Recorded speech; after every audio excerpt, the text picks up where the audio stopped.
اللہ رب العالمین نے حضور نبی کریم صلی اللہ تعالی علیہ وسلم کی ذات والا کے حوالہ سے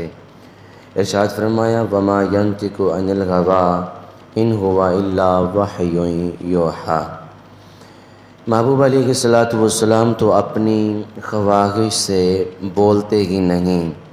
میرا محبوب وہی بولتا ہے جو میں محبوب پر وحی کرتا ہوں۔ یعنی سمجھ لیں کہ حضور علیہ الصلوۃ والسلام کا بولنا خدا کا بولنا ہے۔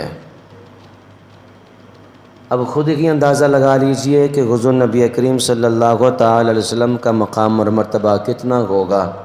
کہ رب محبوب کے بولنے کو اپنا بولنا فرما رہا ہے کہ محبوب خود نہیں بولتے بلکہ جو وہی ہم کرتے ہیں، جو ہم کہتے ہیں، میرا محبوب وہی بولتا ہے۔ حضرت ابو ہریرہ رضی اللہ تعالیٰ عنہ فرماتے ہیں کہ آقا دو عالم صلی اللہ تعالیٰ علیہ وسلم نے ارشاد فرمایا ما اخبرتکم انہ من عند اللہ فہو الذی لا شک فیہ۔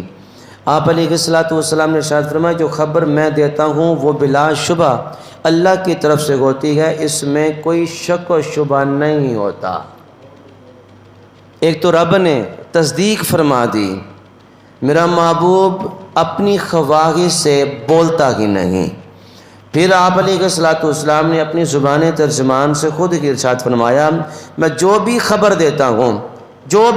دیتا ہوں بلا شبہ وہ اللہ کی طرف سے ہوتی ہے، وہ اپنی مرضی سے کوئی بھی اعلان نہیں کرتا، اپنی مرضی سے میں کوئی بھی گفتگو نہیں کرتا، اپنی مرضی سے کوئی بھی میں حکم نافذ نہیں کرتا، بلکہ جو بھی میں بولتا ہوں، جو بھی میں خبر دیتا ہوں وہ اللہ رب العالمین کی طرف سے ہوتی ہے اور اس میں کوئی شک و شبہ کی گنجائش بھی نہیں ہوتی۔